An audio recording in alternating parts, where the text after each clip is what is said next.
Assalamualaikum warahmatullahi wabarakatuh.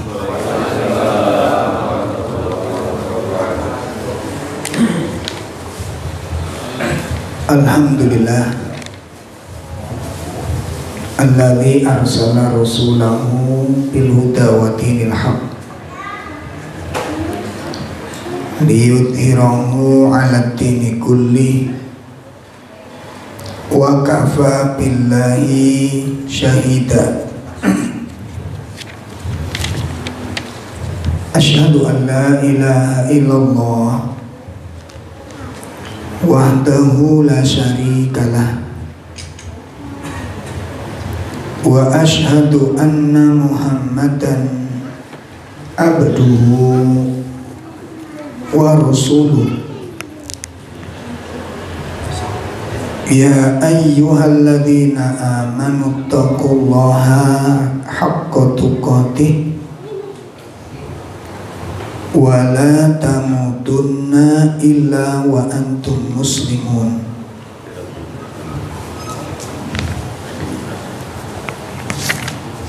Allahumma salli wa sallim wa barik ala nabiyyina Muhammadin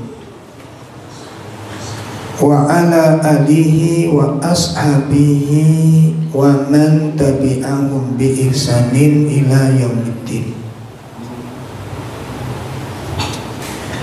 Amma ba'd.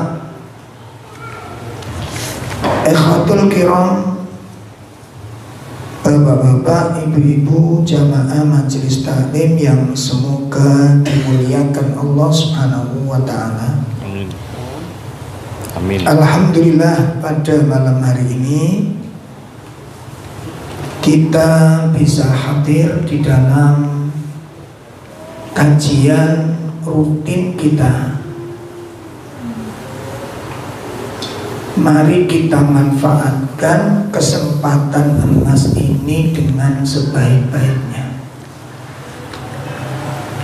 Jangan sampai kita hadir di majelis taklim sebatas hanya mendapat pahala saja. Ya, jangan sampai kita hadir di majelis ilmu hanya mendapat pahala saja. Harus mendapatkan sesuatu yang lebih besar dari itu. Harus mendapatkan sesuatu yang menjadi sumbernya semua pahala. Jadi bukan cuma pahala ngaji saja, tapi mendapat sumbernya dari semua pahala. Nah, sumber dari semua pahala itu apa? Yang pertama, ilmu nafi'. Ilmu ini bermanfaat. Ini ilmu ini bermanfaat. Kalau ilmu yang kita dapat itu bermanfaat, maka ilmu yang bermanfaat itu akan menjadi sumber semua pahala. Kenapa demikian? Sebab ilmu yang bermanfaat itu akan melahirkan khasyatullah.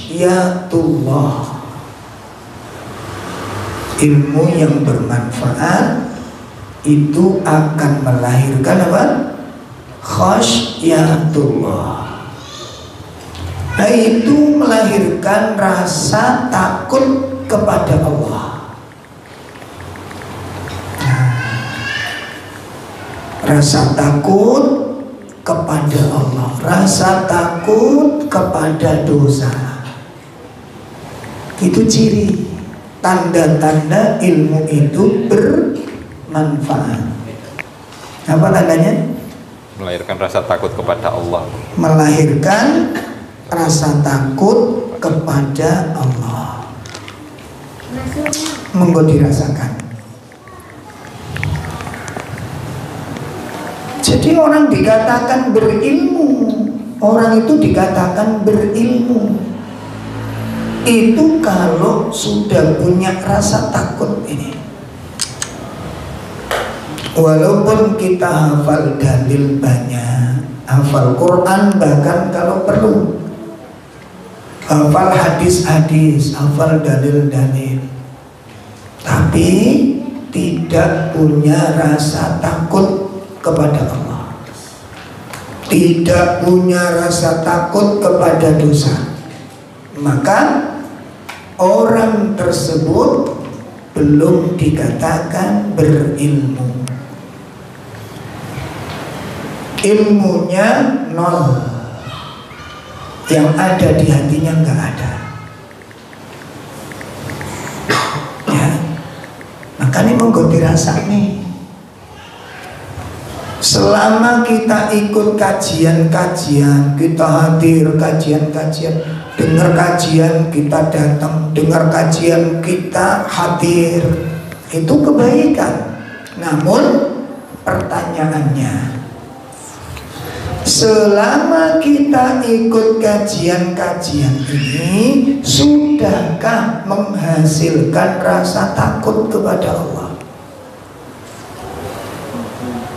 Rasa takut kepada dosa, sudahkah punya rasa takut itu? Kalau belum, ya kita ngaji dengan ustadz siapa saja, dengan siapa saja, maka tidak dikatakan kita orang berilmu. Dan ilmu yang kita peroleh belum dikatakan ilmu yang bermanfaat. Sebagaimana dikatakan oleh Imam Ahmad, apa kata beliau? Rasul ilm khasyatullah. Puncaknya ilmu itu adalah rasa takut kepada Allah. Kenapa rasa takut kepada Allah itu kok dijadikan standar? Bahwa itu tanda-tanda ilmu yang bermanfaat. Kalau panjenengan baca kisah para ulama, kalau kita baca kisah para ulama, semakin ulama itu ilmunya semakin tinggi, ilmunya semakin luas, ilmunya semakin dalam. Kalau ngomong sembrono apa kan? Semakin apa? Hati-hati. Kenapa kok sangat hati-hati? Karena takut sama Allah. Kenapa? Karena rasa takutnya kepada Allah itu tidak menjadikan dia ceplas-ceplos ngomong itu. Yes, ayo dipikir mana. Awak dewe termasuk hati-hati apa ceplas-ceplos? Ceplas-ceplos. Coba tak sudah ngaji ini turun nyentuh ke hati. Wis nggak bisa dipungkiri sudah. Mau dipungkiri gimana? Semakin tinggi ilmu seseorang, semakin dalam rasa takutnya kepada Allah, itu semakin hati-hati. Dipertimbangkan matang kalau ngomong. Karena konsekuensinya dua. Setiap huruf yang keluar itu ada 3 kemungkinan. Setiap huruf yang keluar itu ada 3 kemungkinan. Kemungkinan pertama, dicatat sebagai pahala. Kalau huruf yang keluar itu termasuk kata-kata yang baik, dicatat pahala. Yang kedua kemungkinan dicatat dosa. Huruf yang keluar, kata-kata yang keluar, kalimat yang keluar, itu bisa menambah pundi-pundi dosa kita. Kalau yang diucapkan itu dilarang oleh Allah. Kalimat faksak, kalimat keji, kalimat fasik itu kan nggak boleh. Paham ya? Termasuk ngomong-ngomong yang kotor, miso, itu kan jelek. Mencela, menghujat nggak boleh. Ya. Coba kalau pas bapak-bapak, ibu-ibu berantem, suami istri, keluar celaan nggak? Keluar, hebat. Kendel termasuk kolam desa ini. Kenapa? Gak ngerti dosa. Sampai pikir aman, jenengan puas. Setan yang seneng itu. Aja dibaleni. Bukan cuma itu saja, Pak. Itu bisa menghancurkan amal-amal soleh panjenengan dengan saya. Dan menunjukkan tidak beradab kepada Allah. Banyak itu nanti efeknya. Itu dari sisi kata sudah bisa dilihat siapa orang yang berilmu dengan orang yang tidak. Maka ciri-ciri para thalabul ilmu, santri-santri yang ilmunya manfaat, tidak banyak ngomong. Itu cirinya. Nah kalau sampai niku paling ahli komentar. Komen seneng banget gitu komen. Padahal itu ciri-ciri ilmunya nggak nyentuh ke hati. Orang yang ngaji ilmunya ngeresep ke dalam hati itu qalil minal kalam, sedikit pembicaraan,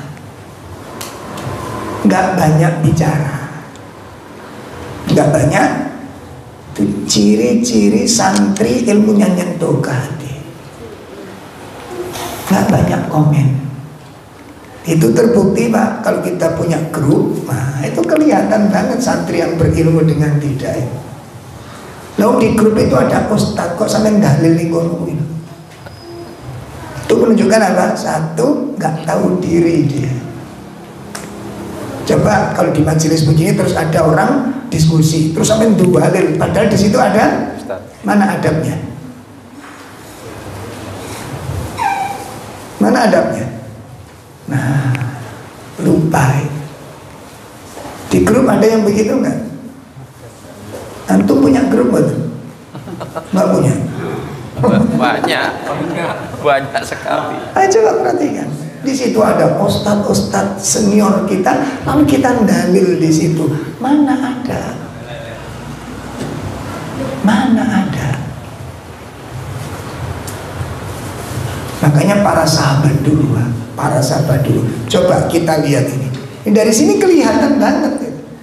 Kalau sahabat kumpul-kumpul terus ada orang bertanya tentang agama, sahabat itu royoan tidak jawab. Dia sangat senang kalau dijawab sahabat yang lain. Nah kalau kita kan disi-disian jawab. Betul apa enggak?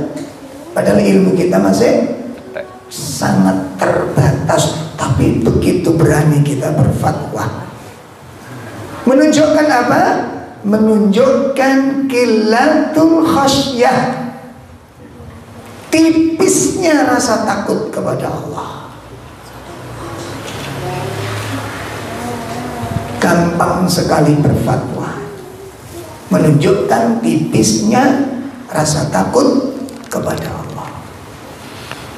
Nah bapak-bapak, ibu-ibu sekalian, maka kita berharap kepada Allah Subhanahu wa ta'ala, mudah-mudahan ilmu-ilmu yang kita pelajari semoga itu menjadi ilmu yang bermanfaat. Amin. Makanya kan salah satu doa Nabi apa Pak? Allahumma inni a'udzubika min ilmin la yanfa' wa min qalbin la yakhsha wa min nafsin apa? La adri. Jiwa yang tidak pernah puas. Wa min nafsin la tasba wa min dakwatin la yustajabulah. Nabi berlindung dari 4 musibah. Nabi berlindung dari apa? 4 musibah. 1, Nabi berlindung dari ilmu yang tidak bermanfaat. Allahumma inni a'udzubika min ilmin la yanfa'.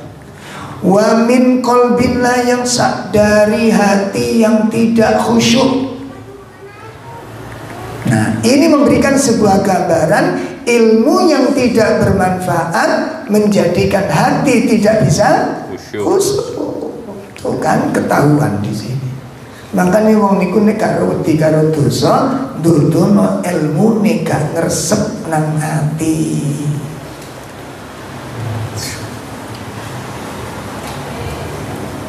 Nah, tanda-tandanya di situ. Makanya inilah yang harus kita harapkan. Bukan sekedar dapat pahala, tapi harus dapat sumbernya pahala itu. Ilmu yang bermanfaat itu yang pertama, sumber dari semua pahala. Yang kedua apa Pak? Taufik dan hidayah. Taufik dan hidayah. Kenapa? Hidayah itu kalau sudah nyentuh ke hati, maka orang tersebut berambisi untuk melakukan semua kebaikan. Ya, kalau hidayah sudah nyentuh ke dalam hati, orang itu akan berambisi untuk mendapat semua kebaikan. Kepingin dia borong semua kebaikan. Karena hidayah sudah nyentuh ke hati, apa yang gak diberikan coba? Kebaikan apa yang gak akan dilakukan? Coba ayo. Ngapunten, bapak-bapak setelah ngaji sunnah berani gak sholat jamaah di masjid? Berani. Setelah ngaji sunnah berani gak sholat jamaah di masjid? Gak ada udzur? Gak berani. Sing wani berarti kendel. Jenengan gak ada udzur, gak sholat jamaah di masjid, itu luar biasa hebatnya Pak. Kenapa? Satu, jenengan telah mendapatkan predikat munafik terang-terangan. Oh, ngono loh. Munafik apa? Terang-terangan. Terang-terangan jadi munafik. Itu kalau orang laki-laki nggak datang sholat jamaah di masjid padahal tidak ada udzur. Itu munafik terang-terangan. Masya Allah. Orang yang sudah ngerti gak berani. Kenapa? Dia dosa. Walaupun dia sholat di rumah sah, tapi dia tetap berdosa. Dosanya di mana? Dia bermaksiat kepada Allah. Maksiatnya di mana? Sekarang begini, kalau bapak-bapak panggil istri, istri dengar kalau dipanggil, tapi nggak datang kepada suami.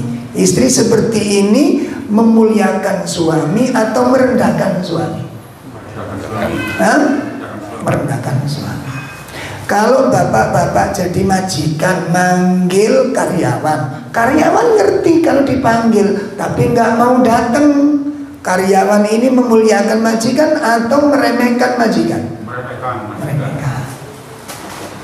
Kalau Anda jadi guru manggil murid, murid ngerti kalau dipanggil guru, tapi nggak mau datang.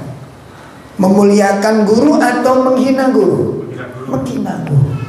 Kalau Anda anggota TNI, komandan manggil bawahan, nggak datang, tempeling Pak. Bener apa Anda? Itu baru kita antar manusia.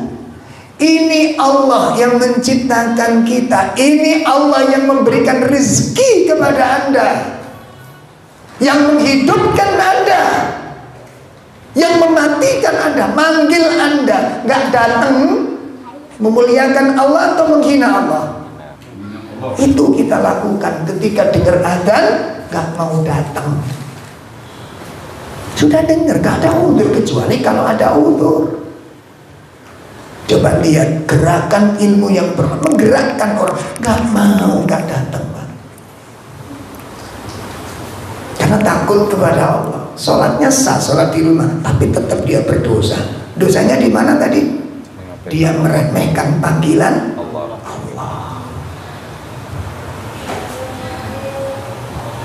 Siapa kita? Gak direken panggilan Allah. Coba kalau jenengan punya karyawan, jenengan panggil gak ngereken panggilan Anda, diapakan? Hebat. Untung kita gak dipecat sebagai hamba ini.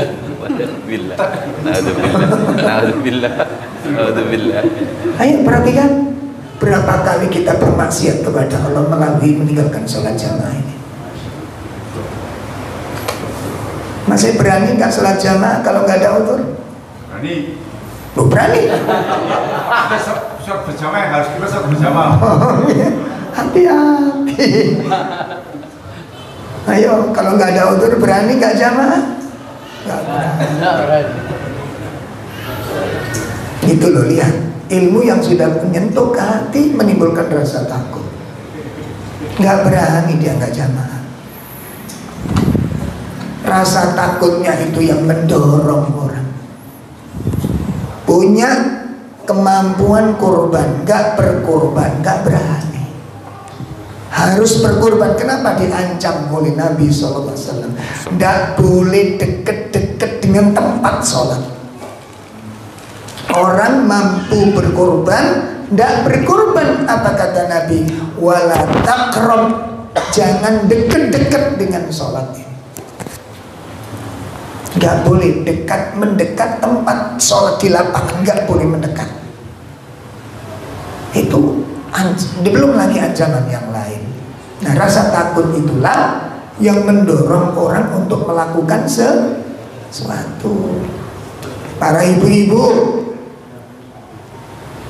berani membantah suami ketika suami menyuruh sesuatu yang baik. Kartu merah. Kenapa? Rasa takut itu menggerakkan orang untuk berbuat sesuatu karena takut kepada dosa. Nah, kalau kita berani dengan dosa, coba renungkan, memang benar kita nekat berani berhadapan dengan Allah. Lalu kita katakan, aku gak takut dengan siksamu ya Allah, tulis itu. Gak berani kita demikian. Begitu juga orang tua, begitu juga seorang anak. Gak mungkin melakukan sesuatu yang dibenci oleh Allah ketika ilmu sudah nyentuh ke dalam hati. Nah, bapak-bapak, ibu-ibu sekalian yang dimuliakan Allah, malam ini materi yang akan kita bahas menindaklanjuti pembahasan materi kita pada bulan yang lalu. Bulan yang lalu kita membahas tentang apa? Musibah yang melanda. Ini kajian pengajian ini.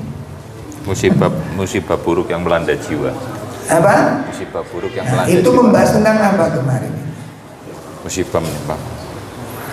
Musibah buruk yang melanda jiwa itu apa? Bahas tentang apa? Tanda-tanda kerasnya hati. Tanda-tanda kerasnya hati. Nah, sekarang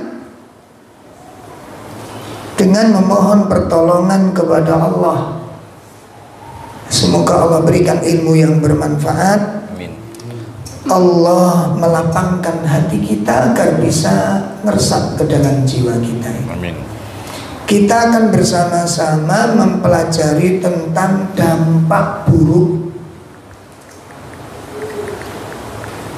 dari kerasnya hati. Kalau bulan yang lalu tentang tanda-tanda kerasnya hati. Lah sekarang dampak buruknya apa? Kalau ada orang punya hati yang keras, itu dampaknya apa? Bahayanya apa?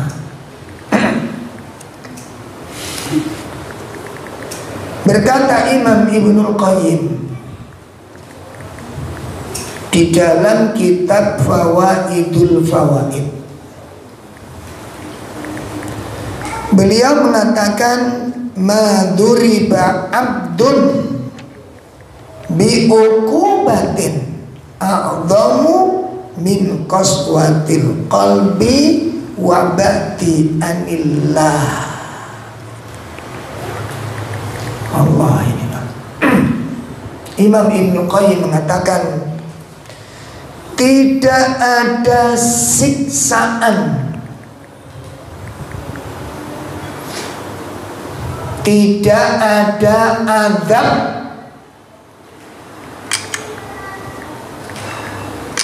yang lebih besar yang diberikan Allah kepada hamba. Tidak ada siksaan, tidak ada azab yang lebih besar yang diberikan Allah kepada hamba min qaswatil qalbi wa ba'di anillah, dibandingkan dengan kerasnya hati dan jauhnya hamba tersebut dari Allah. Ini tidak ada siksaan yang lebih besar yang diberikan Allah kepada hamba dibandingkan dengan kerasnya hati dan jauhnya hamba itu dari Allah. Jadi kesimpulannya apa?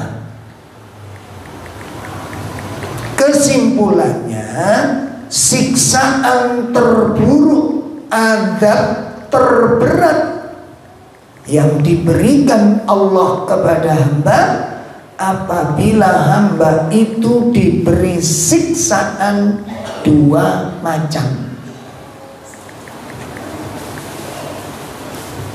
Apabila hamba itu diberi siksaan berapa? Dua macam. Berarti hamba itu diberi siksaan terburuk.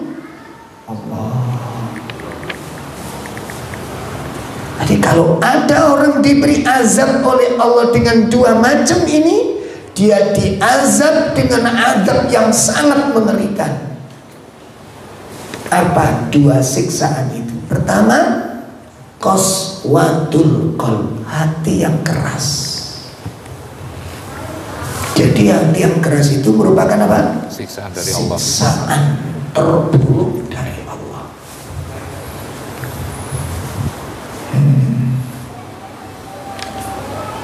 Yang kedua apa? Jauhkan. Wa ba'da anillah, dijauhkan oleh Allah darinya, diusir oleh Allah dari sisinya. Makanya jenengan lihat setan, iblis itu menjadi makhluk terkutuk dan terlaknat. Kenapa? Karena diusir oleh Allah dari sisinya. Allah, ini yang paling mengerikan ini. Maka dari itu, kalau kita sudah ngerti, sudah memahami begini, bahwa siksaan terburuk yang Allah berikan kepada hamba itu bentuknya apa? Dua. Kerasnya hati dan jauhnya seseorang itu dari Allah. Berarti ada sesuatu yang harus kita lakukan, ya, sesuatu yang harus kita lakukan. Nah ini mengerikan Pak, mengerikan sekali. Nauzubillah. Semoga kita semuanya diselamatkan oleh Allah dari musibah ini. Musibah ini, Masya Allah. Nah sekarang apa saja di antara dampak buruknya ini? Yang pertama,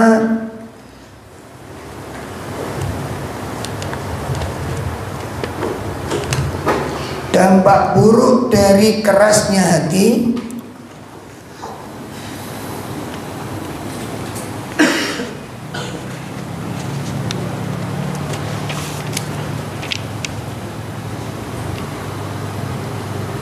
adalah melahirkan perbuatan fasik.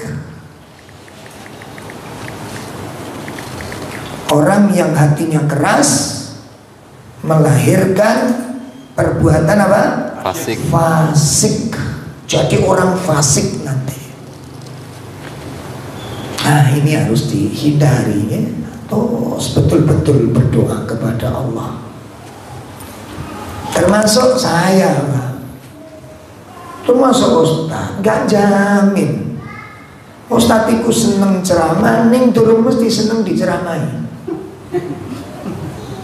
Seneng memberi nasihat belum tentu mau mendapat nasihat. Kalau ada ustadz diberi nasihat gak mau, termasuk keras hatinya, dan dia termasuk orang yang fasik. Ya, mana ayatnya? Kita buka surat Al-Hadid. Surat apa? Al-Hadid. Surat 57 ayat 16.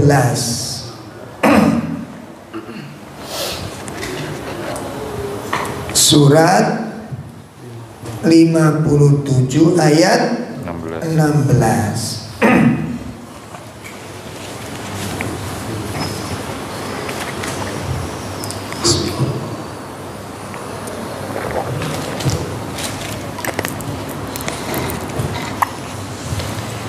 A'udzu billahi minasy syaithanir rajim.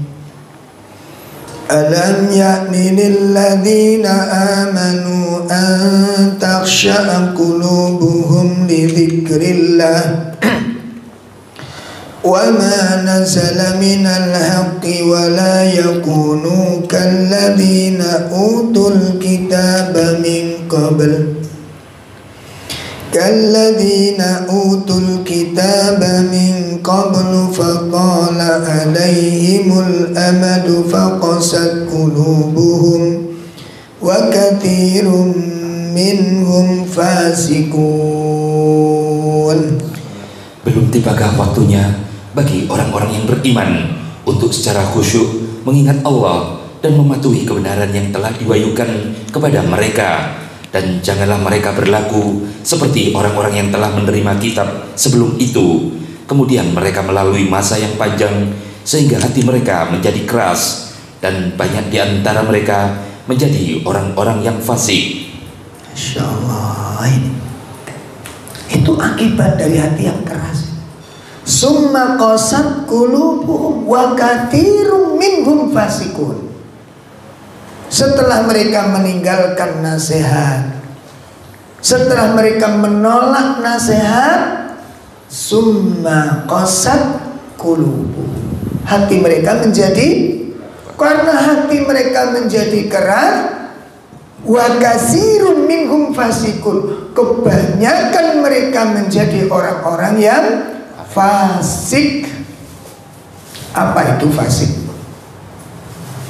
Melakukan perbuatan. Yakhruju minat ta'ah. Yakhruju minat ta'ah, keluar dari ketaatan. Alhamdulillah.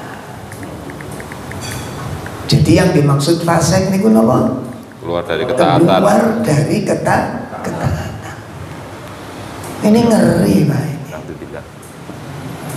Pun itu yang pertama. Menjadi orang fasik yang kemudian keluar dari ketaatan. Kenapa? Hatinya menolak kebenaran itu. Tidak bisa taat kepada Allah. Membangkang. Jadi kan lihat, orang yang hatinya keras itu sering nerima nasihat atau bantah? Bantah. Keluar dari ketaatan. Sementara yang namanya hidayah itu lahirnya dari nasihat. Lah nek ana wong gak seneng dinasehati, lu kepingin dadi apa? Ngoten.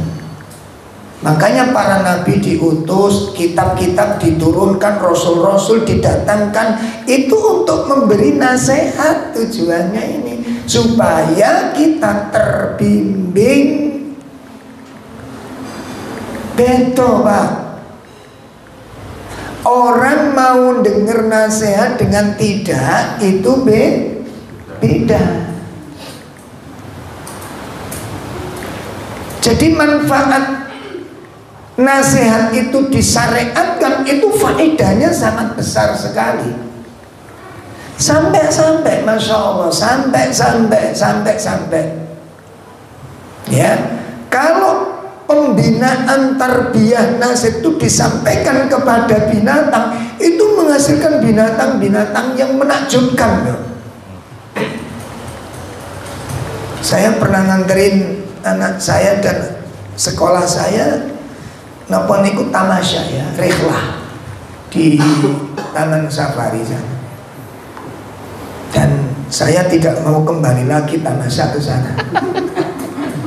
Nah, kenapa? Karena saya yang ditonton binatang, bukan saya yang nonton binatang. Paham ya? Hah? Kalau kita ke kebun bin, iku sing dikerangkeng jelas kewane, kita yang bebas. Itu kalau di Taman Safari kita yang dikerangkeng. Sing bebas sinten? Kewane. Nah sing ditonton sinten? Kula. Kita datang ke kandang harimau nonton kita.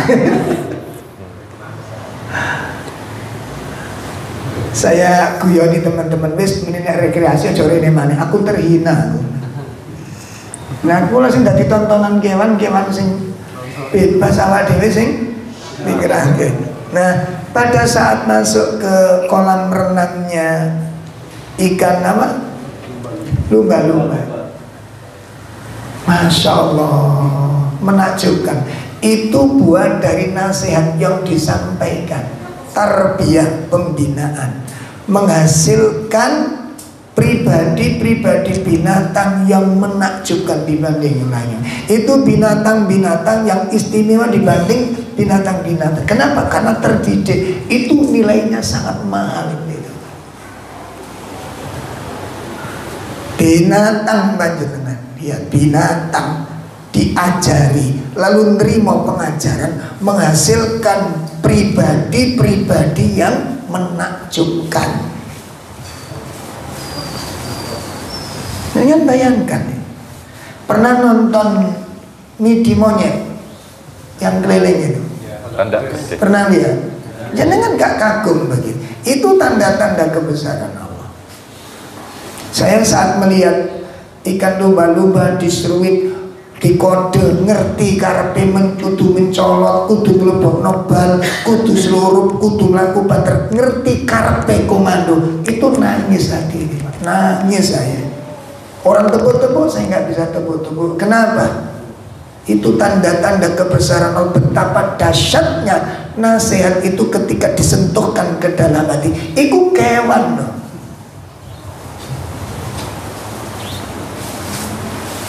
Makanya kalau saya lihat monyet itu bukan melihat lucunya, melihat nganutnya itu loh Pak. Coba lihat, rata-rata yang muter-muter di sini punya midi monyet itu orang sini atau orang luar? Orang luar kota. Kita datang kemari dalam rangka apa? Mencari, melalui apa? Monyetnya. Sehingga dengan monyet yang terdidik ini menghasilkan uang. Untuk apa? Ngingoni anaknya sehingga kena ditoto. Gimana? Jadi monyet sing duwe-duwe, anaknya sing bagian ngentekno duwe. Ini kalau monyetnya mati, orang ini nyesel kok gak anaknya sing mati. Ibu Bapak bisa bayangkan peristiwa ini. Fasik, keluar dari ketaatan. Naudzubillah. Itu karena akibat kerasnya hati. Yang pertama. Yang kedua, Yang kedua, akan melahirkan kesombongan. Akan melahirkan kesombongan. Melahirkan sifat congkak.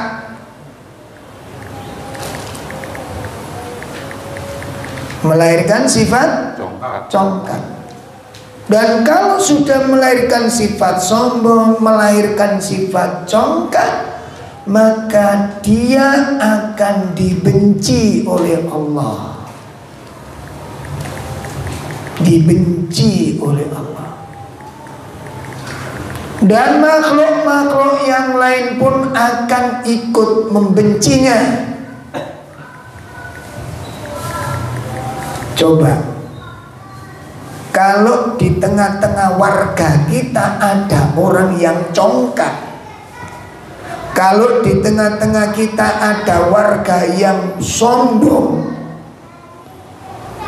kemudian meninggal dunia, orang sedih apa senang?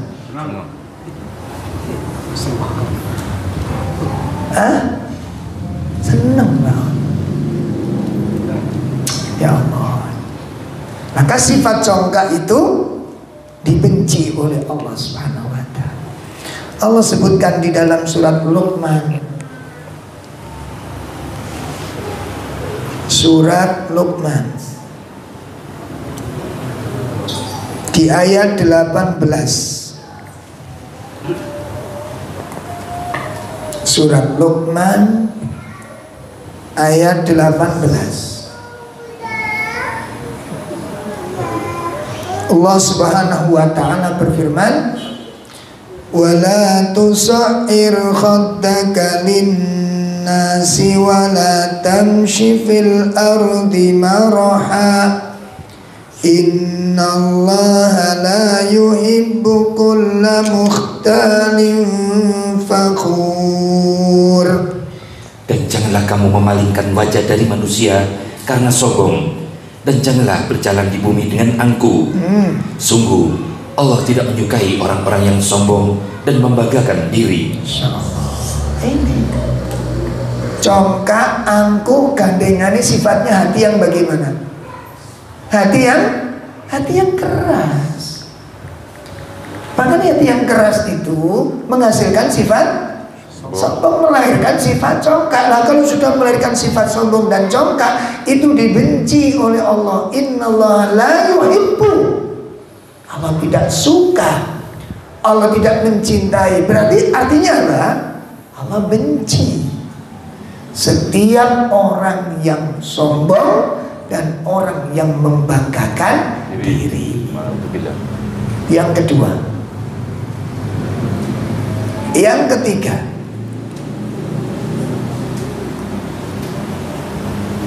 orang yang keras hatinya terhalang mendapat hidayah.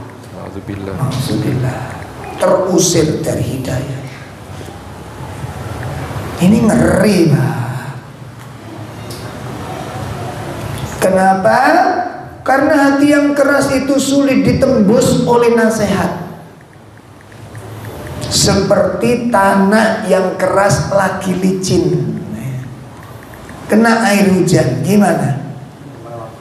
Hanya lewat, tidak bisa tembus. Air hujan jatuh langsung mengalir, nggak membekas. Jangankan gresek, tinggal itu endak, Pak. Nggak membekas sama sekali, Mas ya. Orang-orang seperti ini, na'udzubillah. Allah berfirman di surat Al-Baqarah ayat 74.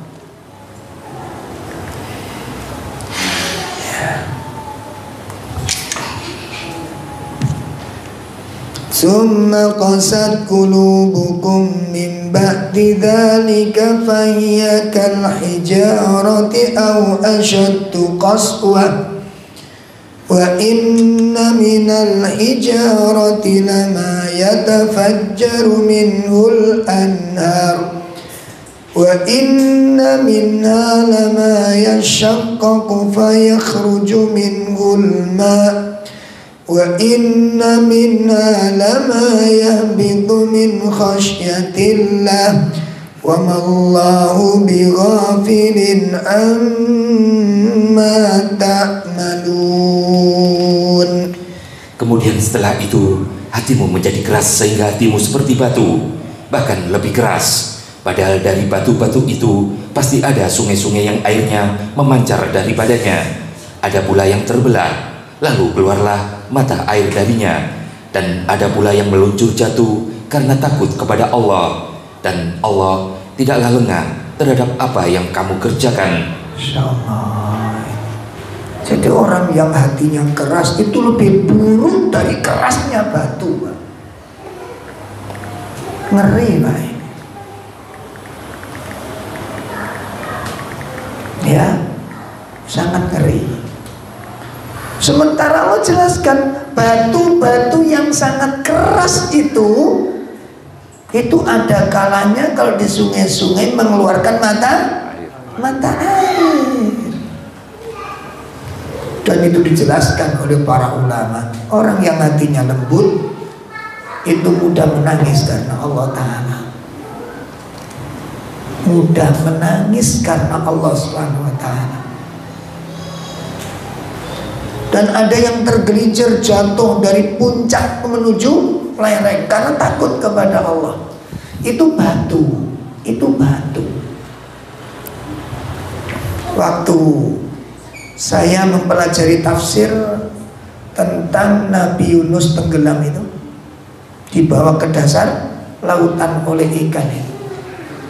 Jadi waktu Nabi Yunus dibawa ikan ke dasar lautan, di dalam perut ikan itu dia mendengar kerikil-kerikil yang ada di dasar laut itu sedang bertasbih kepada Allah. Itu yang membangun inspirasi kepada Nabi Yunus. Aku juga akan bertasbih sebagaimana kerikil-kerikil itu bertasbih kepada Allah. Makanya keluar kalimat gimana? La ilaha illa anta subhanaka inni kuntu minadh dhalimin. Tasbih keluar dari lisannya Nabi Yunus. Itu mendengar kerikil-kerikil bebatuan di dasar lautan itu bertasbih kepada Allah. Lah hati yang keras sulit mengucapkan tasbih. Isoe miso. Makanya ono kiai tukang miso itu kiai yang hatinya jauh dari khusyuk. Dan dia bukan orang alim. Dan tidak boleh diambil ilmunya orang seperti ini. Miso niku akhlak jelek. Masuk di dalam bab adab disebut su'ul adab, seburuk-buruk adab. Loh kok malah belani keburukannya, dolek dalil. Saya miso-miso itu untuk menjaga kearifan lokal. Muniku sampean PL mune, yo gak manfaat. Wong dia bukan alim dia. Coba kalau jenengan punya putu misuan, sampean seneng apa sumpah? Mestinya bahagia. Alhamdulillah anakku menghidupkan kearifan lokal. Itu viral. Saat ini wong niku kan delok ilmu, kan delok virale. Akhirnya gak dikai ilmu, dikai pisuan-pisuan ini. Keluar kalimat-kalimat tasbih, kalimat istighfar. Lah orang yang hatinya keras gak mungkin keluar kata-kata seperti itu kecuali kata-kata keji. Coba jenengan mengingatkan anak, nek anak iku hatine keras yang keluar apa? Ngeyel, gimana? Mangkane kakek delok Sinchan. Oh iku anak durhaka kok ditonton. Nah menem-menem laku ning ibuke, rok ibuke dilingkat, tak kurang ajar ta ngono kuwi. Dulu saya sedikit lucu, tapi kurang ajar ternyata.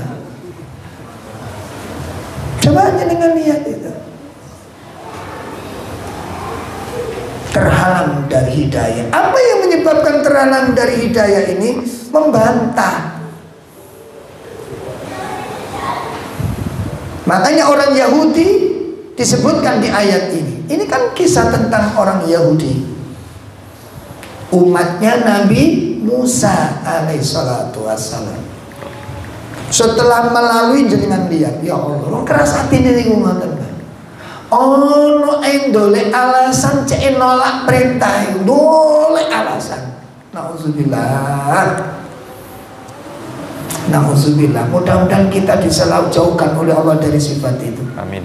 Dan semoga keluarga kita pun diselamatkan oleh Allah dari sifat ini. Buruk Pak, buruk. Coba jenengan lihat ketika diperintahkan oleh Allah, ya, nuntut Nabi Musa. Hai Musa, tanya kepada Tuhanmu bagaimana menangani kasus pembunuhan ini. Tanya kepada Tuhan. Datang Nabi Musa berdoa kepada Allah, minta petunjuk harus bagaimana. Allah berikan wahyu kepada Nabi Musa untuk mencari lembu wanita. Kok lembu wanita? Iya benar ya. Sapi. Betina. Kok wanita? Yang penting jangan sampai sambu awat gitu ya.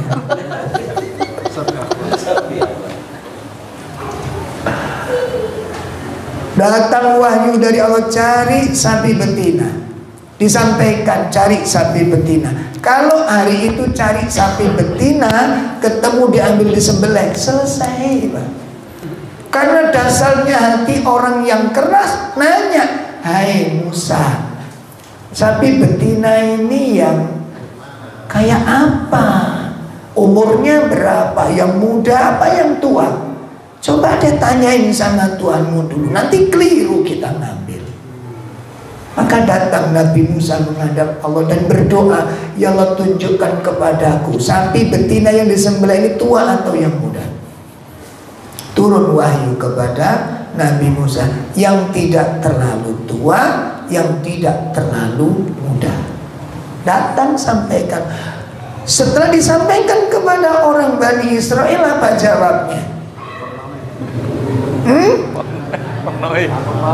Nah ini sapi yang bagaimana? Sapi yang khusus atau boleh yang dipakai untuk membaca itu? Tanya kepada Tuhanmu. Bayangin Mbak ini. Wis tane dasare wong atine keras, kapak no angel sudah. Gimana coba menghadapi begini Pak? Datang Nabi Musa berdoa kepada ya Allah, ini yang khusus, yang nganggur atau yang boleh dipakai baca untuk disembelih. Akhirnya dipilihkan yang tidak dipakai baca. Boleh angil Pak akhirnya. Gimana mau baca? Karena rata-rata sapi itu dipakai baca. Cari kemana-mana. Setelah dapat disuguhkan ini yang umurnya cukup, yang nggak pakai baca. Warnanya apa? Tanya warna. Astagfirullah. Tuh jenengan dia tuh ngeyel. Orang yang keras hatinya ngeyel. Orang seperti ini hidupnya sengsara. Orang seperti ini wallahi sengsara. Kenapa? Karena banyak yang gak cocok di hatinya. Itu satu paket. Kalau kita belajar psikologis, orang seperti ini gampang sesek Pak. Gak cocok emosi, gak cocok ngamuk, gak cocok mangkel, gak cocok. Makanya gampang sesek. Makanya dadarannya rata-rata orang seperti dadanya tipis-tipis gitu. Kalau boleh tilas lu Wah, sengsara. Hidup orang seperti ini sengsara. Nggak ada kebahagiaan orang seperti ini. Hidupnya dalam pandangannya dipenuhi dengan kebencian. Sampeyan tinggal ditunggu di mana sing cocok urip kembulunge tadi. Makanya kalau di tengah masyarakat ada orang yang seperti ini, kumpul-kumpulannya nek keliru gak ono sing gelem ngiling nih. Eling no tonggomu moh bisa awakmu ae. Betul apa enggak? Betul apa enggak? Kenapa? Karena sering keliru, salah paham. Makanya repot. Makanya kalau ngerem ya orang-orang seperti ini kudu dikeramasi bareng-bareng. Wah, kadang-kadang demi Allah Pak, menyengsarakan. Dia sengsara dan dia menyengsarakan orang lain. Dia sengsara dan dia menyengsarakan orang lain. Dampak buruk. Ayo hati-hati. Oh, itu yang keberapa tadi? 3. Terhalang dari hidayah. Dan ini sudah cukup mengerikan. Nek mau niku terusir dari hidayah, kebaikan apa yang akan diharapkan? Makanya nanti kalau kita punya tetangga yang satu keras hatinya, yang satu lembut, kemudian yang lembut ini meninggal dunia, sampean kok ngomong sing aneh-aneh, malaikat gak keliru baik. Iya. Ada satu keluarga, 3 bersaudara, kakak, adik-adik. Saudara yang kedua ini saudara yang paling ngerti orang tuanya, paling taat dengan orang tuanya, dan paling baik akhlaknya dengan tetangga kanan kirinya. Nah, anak yang pertama ini yang paling buruk akhlaknya, durhaka sama orang tuanya sampai tidak karu-karuan kedurhakaannya. Qadarullah, Allah wafatkan anak yang nomor 2 ini. Apa komentar tetangganya? Apa komentar tetangganya? Ya Allah, kok iku sing mati. Kasih nomor. Demi Allah terjadi betul itu. Karena keberadaan orang yang keras hatinya nggak disukai di mata manusia, apalagi di mata Allah.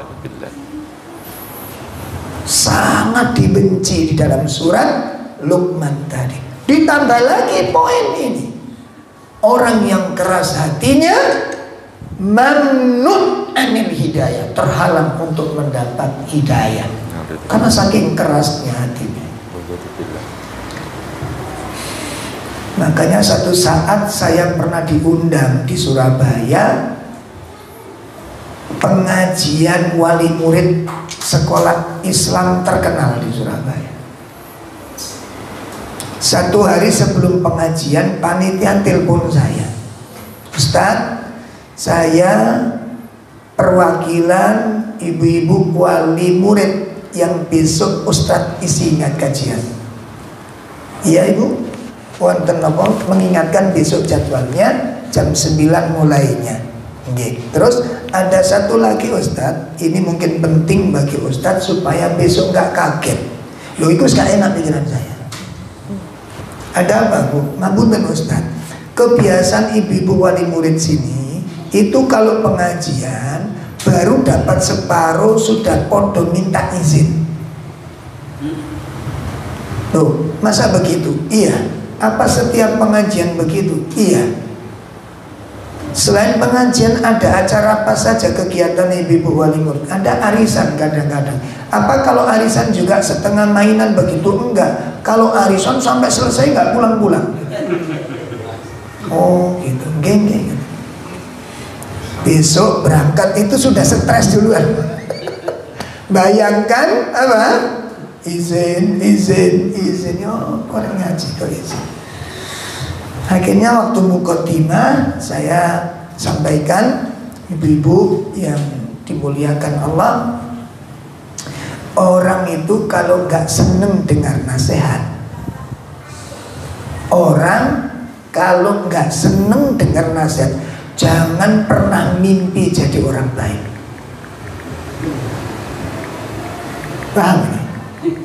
Termasuk kalau nggak sampean. Gak seneng ngrungokno nasihat, jangan mimpi jadi orang baik. Kunci. Kenapa? Karena kebaikan karakter itu berangkat dari menerima nasihat. Coba jenengan punya putri dinasihati nganut nggih ayah matur suwun nangis ngapunten ayah mohon maaf kalau saya salah, kalau putri saya mau dimaafkan. Kalau jenengan lihat putri begini gimana? Rasanya gimana? Kalau jenengan punya putri dinasihati, aku tuh wes gede, aku sudah besar, nggak usah dinasihati, udah ngerti. Rasanya gimana? Allah. Bon. Itu dampak yang keberapa? 3. Yang ketiga. Terusir dari hidayah. Yang keempat.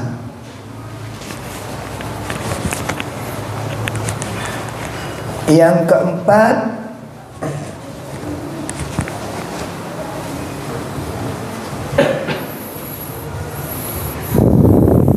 orang-orang yang keras hatinya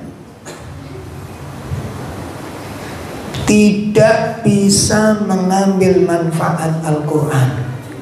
Insya Allah, tidak bisa mengambil manfaat Al-Quran. Sehingga ada kalanya banyak orang yang taklim tapi nggak berubah-berubah sifat. Itu kemungkinannya hatinya keras. La tata'atsarul Quran. Al-Quran yang dibacakan nggak berpengaruh kepadanya, nggak ngefek kepadanya. Ini bahaya. Imam Ibnu Qayyim rahimahullah ta'ala mengatakan, man la yasfihil Quran,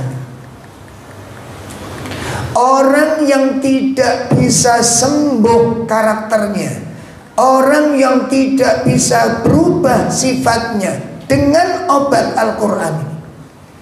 Artinya apa? Orang sudah disampaikan ayat-ayat Al-Quran, sudah dibacakan syariat Allah, sudah diterangkan tentang larangan dan perintah, gak berubah, pacet.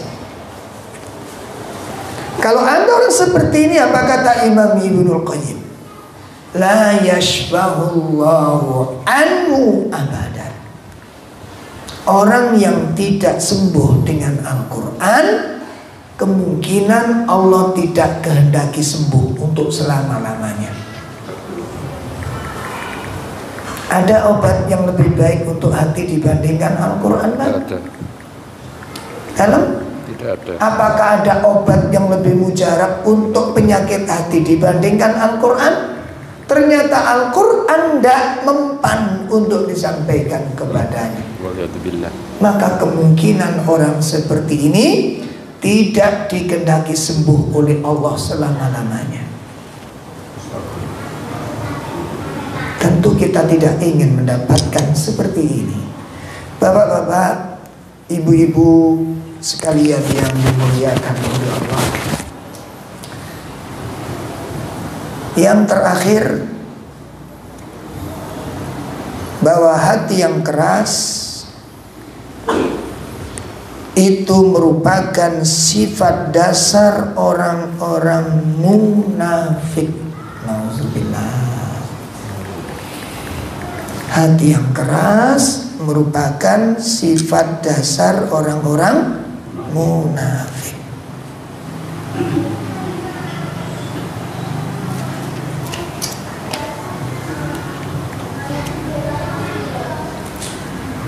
Sehingga orang kalau sudah terkena munafik demikian ini, mereka nggak punya iman di hatinya, itu kosong dari iman.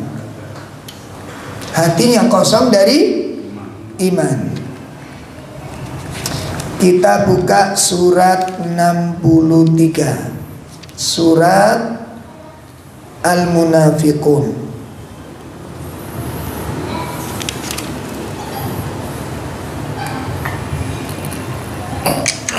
Ayat 4 dan ayat 5. Sampai ayat 6 ya. Ayat 4 sampai ayat 6. Dibuka, dibaca terjemahnya langsung. Dan apabila engkau melihat mereka, tubuh mereka mengagungkanmu, Dan jika mereka berkata, engkau mendengarkan tutur katanya, mereka seakan-akan kayu yang tersandar. Mereka mengira bahwa setiap teriakan ditujukan kepada mereka. Mereka itulah musuh yang sebenarnya. Maka waspadalah terhadap mereka. Semoga Allah membinasakan mereka. Bagaimanakah mereka dapat dipalingkan dari kebenaran? Dan apabila dikatakan kepada mereka, marilah beriman, agar Rasulullah memohonkan ampunan bagimu, mereka membuang muka, dan engkau lihat mereka berpaling dengan menyombongkan diri. Sama saja bagi mereka, engkau Muhammad mohonkan ampunan untuk mereka atau tidak mohonkan ampunan bagi mereka, Allah tidak akan mengampuni mereka. Sesungguhnya Allah tidak akan memberi petunjuk kepada orang-orang yang fasik. Tuh kan, dasar baik. Oleh karena itu, ayo kita sempat-sempatkan. Sesibuk apapun kita, ojo sampai kita tidak ngaji. Naudzubillah, naudzubillah. Jangan sampai kita tidak menghadiri majelis. Kalau pas ngaji begini kok hati nggak enak, jangan putus asa. Ulangi lagi besok. Ulangi lagi besok, datang lagi. Nanti kelamaan akan dilembutkan hati kita oleh Allah Subhanahu wa Ta'ala. Amin. Nah, bapak-bapak, ibu-ibu sekalian, ini diantara dampak buruk dari hati yang keras. Nah, persoalan berikutnya adalah apa sebab-sebabnya? Kira-kira yang menyebabkan hati itu keras itu apa? Jawabannya bulan depan. Karena harus nyari sebabnya ini. Kan harus diperiksa dulu. Baru nanti setelah ketemu kita bahas bareng-bareng, insyaallah. Karena sudah jam 9. Nanti kalau diteruskan hati kita tambah keras. Iki ngaji apa dalangan gak mari-mari. Baik Bapak Ibu sekalian, mungkin ada 1-2 pertanyaan. Kalau ada silakan, kalau tidak saya bersyukur kepada Allah. Mungkin Mbak. Nah, silakan. Mungkin bertanya. Nama saya Aris Sedikit. Hati yang keras itu orang yang tidak mau dimanasihati. Apa itu dikarenakan faktor di makanan yang haram atau gimana Pak Dimoji? Nah, ini sebenarnya untuk bulan depan ini. Ini bocoran. Ya betul Pak. Salah satunya diantaranya seperti itu. Di antaranya yang menyebabkan hati keras itu adalah ad-dunub wal ma'as, adanya dosa dan kemaksiatan. Nggih. Dadi nek kula biasanya sering nginceng dosa, tontonan-tontonan yang tidak baik, suara-suara yang tidak bagus, itu nanti jadi keras hati. Termasuk di dalamnya makanan-makanan yang haram. Termasuk di dalamnya. Sampeyan tingali para koruptor niku. Kenapa kok ngendel nyolong? Karena sudah kebanyakan makan barang haram. Makane bejuk niku fardu ain. Wis gak wedi karo dosa. Kenapa? Karena setiap hari mengkonsumsi harta haram. Gak takut dengan dosa. Bohong itu wajib bagi mereka. Awas, hati-hati loh, hati-hati. Dan efeknya bukan cuma ke kita, ke anak-anak itu. Ke anak-anak itu yang paling bahaya nanti. Ya, baik. Begitu Pak ya. Jadi ada bisa jadi karena perbuatan maksiat, tontonan yang kita lihat, suara yang kita dengar, makanan yang kita konsumsi, itu bisa menyebabkan hati yang keras. Insya Allah nanti akan kita kaji secara rinci. Kalau memang masih ada waktu, kita akan bersama-sama mengkaji tentang apa? Sebab-sebab hati yang keras. Nanti pembahasan setelah itu berikutnya apa obatnya? Karena harus diobati.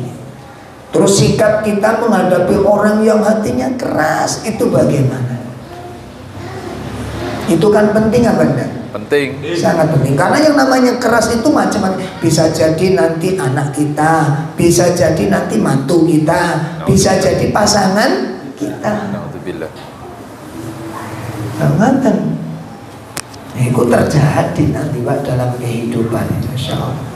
Baik Bapak, sampai di sini dulu, kurang lebih mohon maaf. Ada kekurangan, itu bagian dari kelemahan kami. Semoga Allah memaafkan kita semua. Sallallahu ala nabiyina Muhammad subhanakallahumma wa bihamdika asyhadu an la ilaha illa anta astaghfiruka wa atubu ilaik. Assalamualaikum warahmatullahi wabarakatuh. Waalaikumsalam warahmatullahi wabarakatuh.